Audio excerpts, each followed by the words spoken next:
نمازیں پڑھی, روزے رکھے, ان کے پاس مال و دولت کا کوئی ٹھکانہ نہیں رہا. دن پہ دن ترقی ہوتی جا رہی ہے. وہ اپنے گھر کے کونے میں بیٹھ کر رونے لگے. لوگوں نے پوچھا رو کیوں رہے ہو, وجہ کیا ہے؟ کہنے لگی جب سے میں نے نمازیں پڑھنا شروع کی, جب سے میں ایمان لایا ہوں, میری دولت میں اضافہ ہوتا چلا جا رہا. مجھے ڈر لگتا ہے کہیں ایسا تو نہیں کہ اللہ تعالیٰ مجھے میری عبادتوں کا بدلہ دنیا ہی میں دے رہا اور آخرت سے مجھے محروم کر رہا ہو. ہماری سوچیں بدل گئیں, ہماری فکریں بدل گئیں. ان کی فکریں کیا ہوا کرتی تھیں اور ہماری فکریں کیا ہو رہی ہیں, ہماری فکریں کیا ہو رہی ہیں. فکر و عمل پہلے, یہ چیز جب فنا ہوتی ہے تب کسی قوم کی شوکت پہ زوال آتا ہے. آپ علامہ اقبال کے اشعار پڑھ سکتے ہیں, قوت فکر و عمل پہلے فنا ہوتی ہے, پھر کسی قوم کی شوکت پر زوال آتا ہے. سوچنے اور سمجھنے کی فکریں ختم ہو گئیں. ہم بہت آسان بات یہ سمجھ لیے کہ ہماری عورتیں بے پردہ جا رہی ہیں, یہ فیشن ہے. ہماری لڑکیاں ہاف آستینوں کے کپڑے پہن کر مارکیٹنگ کر رہی ہیں, یہ فیشن ہے. ہم نہیں روک سکتے, ہمیں فرصت نہیں ہے. ہم اپنی بیٹیوں کا اور لڑکیوں کا اور بیوی کا سامان بازار سے نہیں لا سکتے. یہ تو فیشن ہے, کر رہی کرنے دو. لیکن وہ فکر اٹھاؤ, ایوم امرأۃ اذا استعطرت فمرت بالمجلس فہی کذا وکذا آنیہ زانیہ زانیہ زانیہ. 3 بار اللہ کے نبی نے فرمایا جو عورت کوئی بھی خوشبودار چیز لگا کر مردوں کے بیچ سے گزر جائے, مردوں کے راستے سے گزر جائے, سڑک سے گزر جائے, وہ ایسی ہے, وہ ایسی ہے.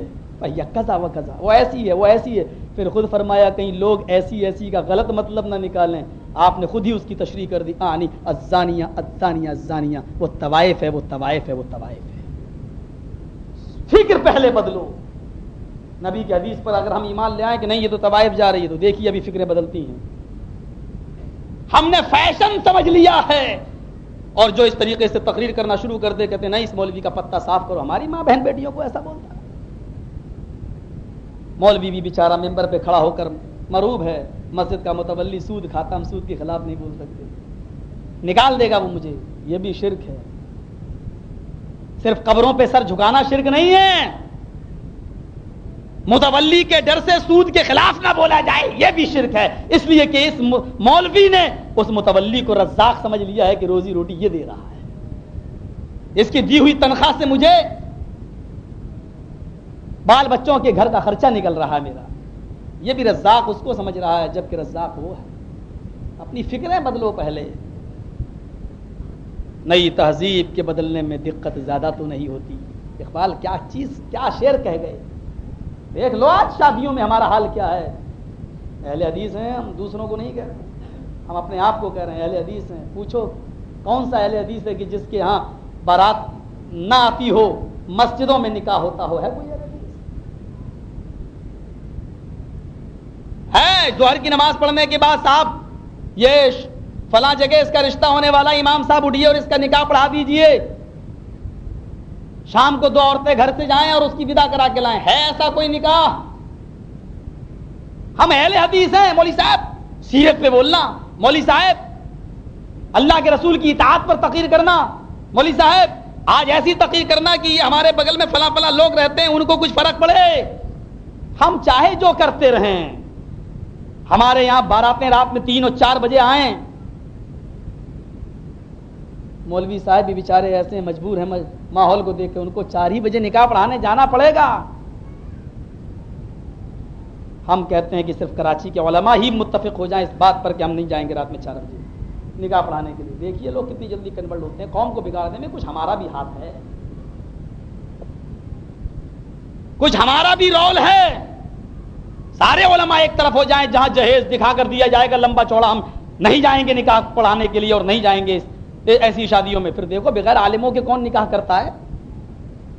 جس شادیوں میں اور جس نکاح میں علماء نہ جائیں تو لوگ یہ سمجھیں گے اب خیر و برکت ہی نہیں رہی ہے. لوگ اپنے قانون کو بدلنے کی کوشش کریں گے, اپنے اصول بدلنے کی کوشش کریں گے.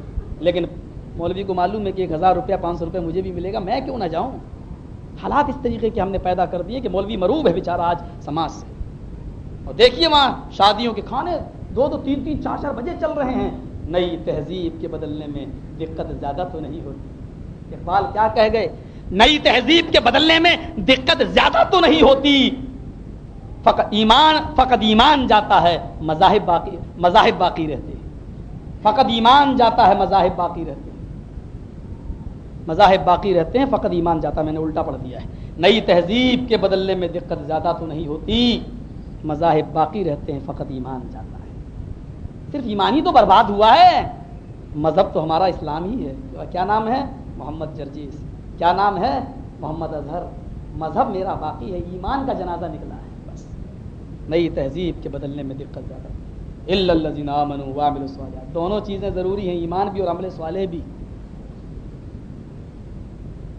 گرمی کی چلچلاتی ہوئی دھوپ ہے، سورج ہمارے سر پہ کھڑا ہے، ہم کولر کی ٹھنڈی ٹھنڈی ہوا میں لیٹے ہوئے ہیں. اتنے میں ظہر کی اذان کی آواز آتی ہے، حی علی الصلاۃ. اٹھو، سر پہ کپڑا باندھو. دھوپ سے بچنے کے لیے جو جتن کرنا چاہو کرو، لیکن جانا تمہیں مسجد میں پڑے گا. اب آدمی وضو بناتا ہے، سر پہ کپڑا باندھتا ہے، چلچلاتی ہوئی دھوپ میں کولر کی قربانی دیتا ہے، ایئر کنڈیشن کی قربانی دیتا ہے، پنکھے کی قربانی دیتا ہے اور چل دیتا ہے مسجد کی طرف. بس یہ جب تک تکلیفیں تم برداشت نہ کرو گے، اللہ تبارک و تعالیٰ تمہیں جنت بھی نہیں دے گا. جنت کو انہی تمام تکلیفوں سے گھیر لیا ہے. الا الذین آمنوا وعملوا الصالحات. صالح عمل. ہاں، امام بخاری رحمۃ اللہ علیہ اپنی مشہور مایہ ناز کتاب الادب المفرد، بہت مشہور کتاب ہے امام بخاری کی، اس میں ایک حدیث نقل کرتے ہیں. حضرت ابو بکر کا واقعہ بیان کرتے ہیں کہ حضرت ابو بکر کو قضاء حاجت کی ضرورت پڑی، لیٹرین کی ضرورت پڑی. قضاء حاجت کے لیے بیت الخلاء میں گئے. ابھی وہ بیٹھے ہی تھے، بیت الخلاء سے فارغ نہیں ہوئے، ابھی وہ قضاء حاجت کے لیے بیٹھ ہی رہے تھے کہ باہر نکل آئے. بیٹھے نہیں، اندر گئے، باہر نکل آئے. اور تھوڑی دیر کے بعد اپنے تکیے کے نیچے سے انہوں نے کچھ نکالا اور اس کو غریبوں میں تقسیم کرنے کے بعد پھر وہ اندر گئے، پھر باہر آئے. لوگوں نے پوچھا، ابو بکر صدیق کیا ہوا؟ کیا پیٹ خراب ہے؟ دست لگے ہوئے ہیں، جلاب ہو گئی ہے، لیٹرینیں آ رہی ہیں، کیا بات ہے آپ کو؟ بار بار میں دیکھ رہا ہوں آپ پہلے گئے پھر نکلے، پھر گئے پھر آئے. کہا نہیں ایسی بات نہیں. کہا پھر کیا ہوا؟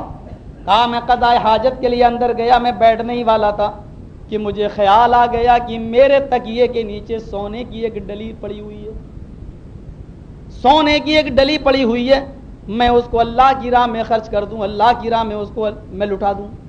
پھر میں نے اس کو اللہ کی راہ میں خرچ کر دیا.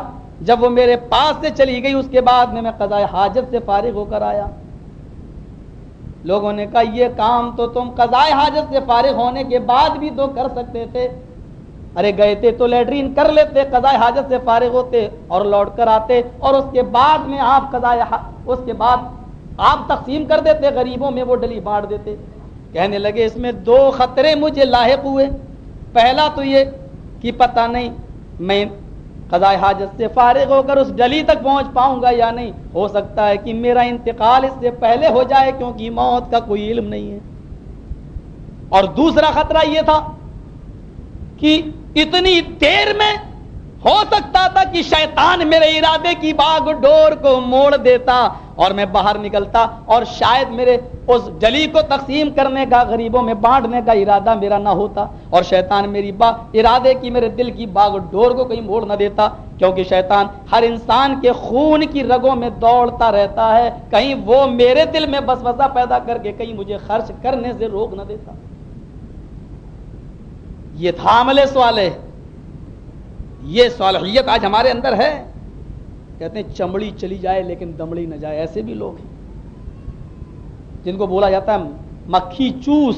کچھ لوگ ہوں گے، مسل ایسے مشہور نہیں ہوتی ہے، جو شوربے میں گر جائے مکھی تو اس کو بھی چوس کے پھینکتے ہوں گے. ایک شخص تھا بیچارہ، وہ بھیک مانگتا تھا، تو ایک امیر آدمی نے اس سے کہا کمینے بھیک ہی مانگتا رہے گا، نماز کیوں نہیں پڑھتا؟ کہا تیرے پاس اتنی گائے ہیں، ایک گائے مجھے دے دے. کہا اچھا میں ایک گائے تجھے دے دوں گا لیکن شرط ہے کہ تو 40 دن تک میری مسجد میں نماز پڑھے گا. کہا ٹھیک ہے.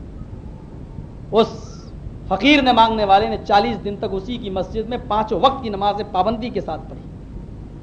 اور 41ویں دن پہنچا، دیکھو تمہارے کہنے کے مطابق میں نے نماز پڑھ لی ہے اور تم نے 5 وقت کی نماز میں مجھے یہاں دیکھا ہے. اب بتائیے، میں نے آپ کی شرط تو پوری کر دی، اب آپ مجھے گائے دے دیجئے. تو وہ امیر بڑا مکھی چوس تھا, کیا کہتا ہے, ارے میں نے اس لیے تھوڑی کہا تھا کہ میں تجھے گائے دے دوں گا, میں نے تو اس لیے کہا تھا کہ 40 دن کی عبادت کے بعد تیری عادت بن جائے گی اور تو 5 وقت کا نمازی ہوگا, چل میں گائے تھوڑی دوں گا.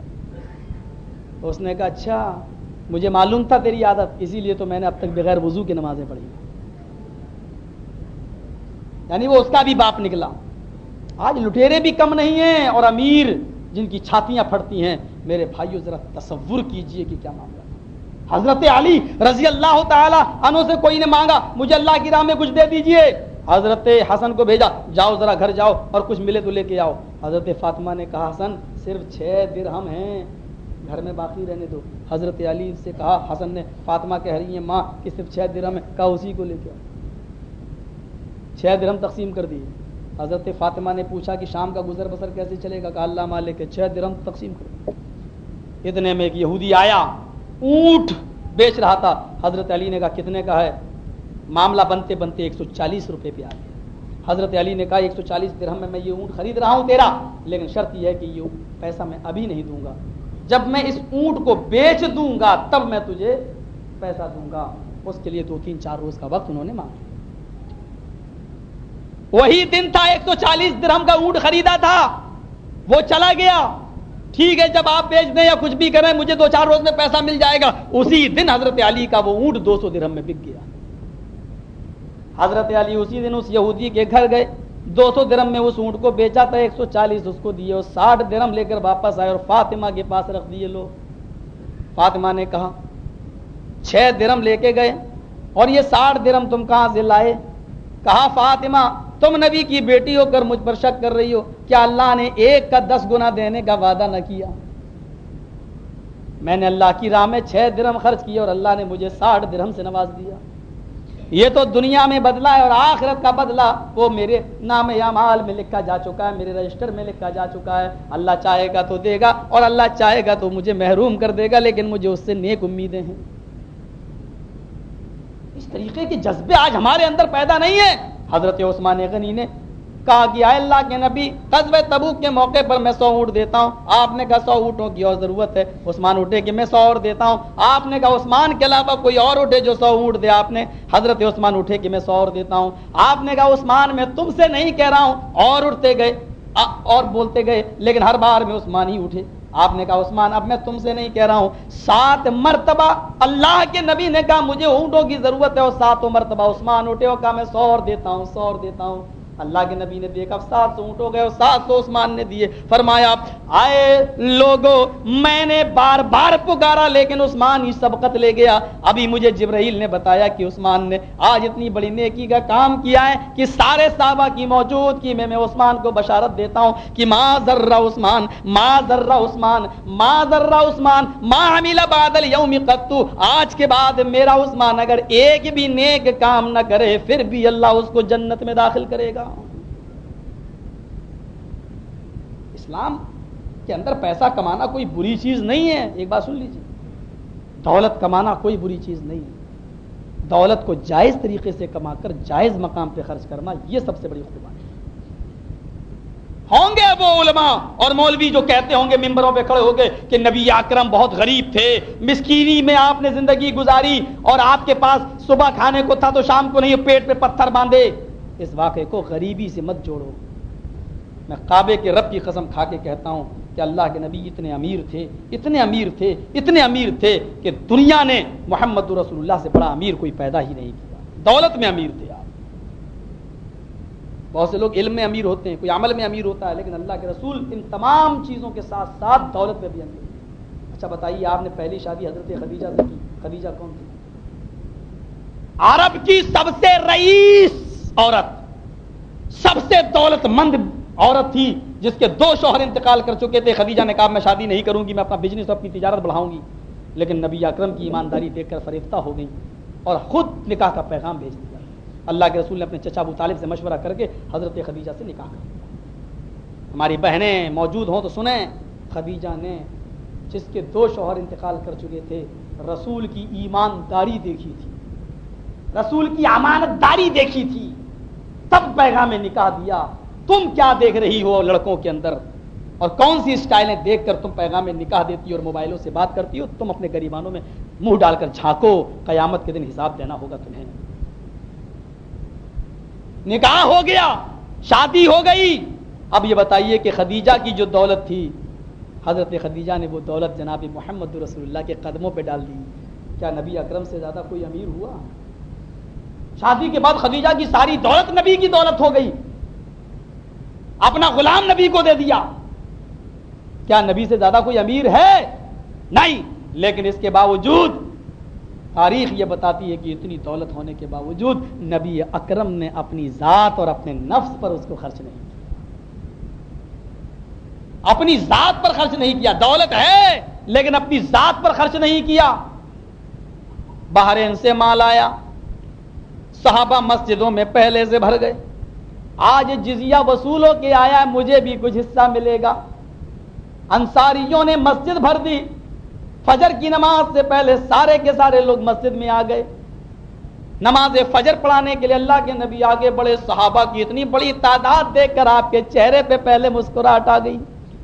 نماز پڑھانے کے بعد آپ نے پوچھا, آج اتنی بڑی تعداد میں شاید تم اس لیے آئے ہو کہ تم نے سن لیا کہ ابو عبیدہ ابن الجراح بحرین سے مال لے کر آئے ہیں اور آج تمہیں ملے گا. کہاں اللہ کے رسول, ہمیں معلوم تھا اور اسی لیے آج ہم جلدی جلدی نماز کے لیے چلے آئے کہ آج مجھے بھی میرا حصہ ملے گا.